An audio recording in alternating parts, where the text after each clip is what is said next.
Chapter 14.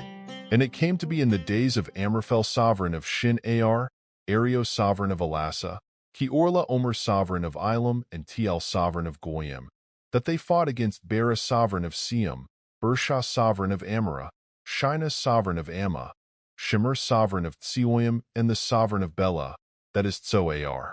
All these joined together in the valley of Siddim, that is the Salt Sea.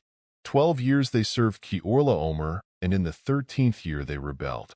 And in the 14th year Ki-Orla Omer and the sovereigns that were with him came and smote the Rephaim and Ashtaroth Karnaim, and the Zuzim in Am, and the Emites in Shah Kiriathaim, and the Orites in their mountain of Seir, as far as El Paran, which is by the wilderness. And they turned back and came to En Mishpat, that is Cash, and smote all the country of the Amalekites, and also the Amorites who dwelt in Etzets and Tamar. And the sovereign of Siam, and the sovereign of Amorah, and the sovereign of Amma, and the sovereign of Tsioim, and the sovereign of Bela, that is Tsoar, went out and joined together in battle in the valley of Siddim, against Ki-Orla Omer sovereign of Elam, and Tiel sovereign of Goyim, and Amraphel sovereign of Shin-Ar, and Areo sovereign of Elasa, 4 sovereigns against 5. And the valley of Siddim had many tar pits. And the sovereigns of Siam and Amorah fled and fell there, and the remainder fled to the mountains. And they took all the goods of Siam and Amorah, and all their food, and went away. And they took Lot, Aram's brother's son, who dwelt in Siam, and his goods, and left. And one who had escaped came and informed Aram the Heru, for he dwelt by the terebinth trees of Mamre the Amorite, brother of Eshcol and brother of Aner, and they had a covenant with Aram. And when Aram heard that his brother was taken captive, he armed his 318 trained servants who were born in his own house, and went in pursuit as far as Dan.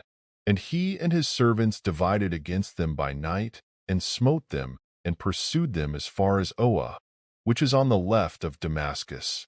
So he brought back all the goods, and also brought back his brother Lot and his goods, as well as the women and the people.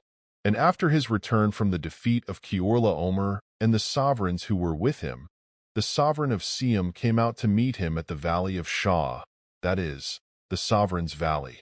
And Melchizedek sovereign of Shalem brought out bread and wine. Now he was the priest of the Most High El, and he blessed him and said, Blessed be Aram of the Most High El, possessor of the heavens and earth. And blessed be the Most High El, who has delivered your enemies into your hand. And he gave him 1/10 of all. And the sovereign of Siam said to Aram, Give me the people, and take the goods for yourself. But Aram said to the sovereign of Siam, I have lifted my hand to YAHUAH, the Most High El, the possessor of the heavens and earth, not to take a thread or a sandal strap or whatever is yours, lest you should say, I have made Aram rich, except only what the young men have eaten and the portion of the men who went with me, Aner, Eshcol, and Mamre. Let them take their portion,